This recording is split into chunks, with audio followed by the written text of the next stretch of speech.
আমি নিশ্চিত আপনার এই প্রোডাক্টটা দেখে মনে হচ্ছে এতদিন ধরে আপনি এই জিনিসটা খুঁজছিলেন, তাই না?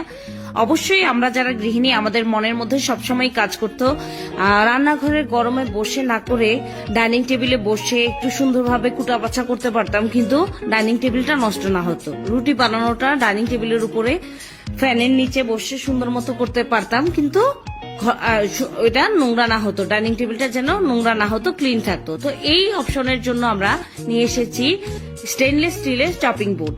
সবচেয়ে বড় সাইজটা নেওয়াই সবচেয়ে বেটার, তাহলে যে কোনো কাজ খুব ইজিলি করলে নোংরা হয় না।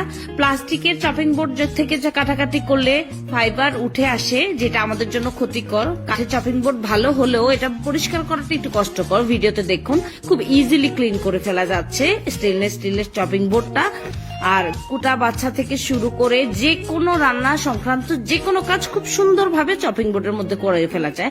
এটাতে একটা ছোট্ট ছিদ্র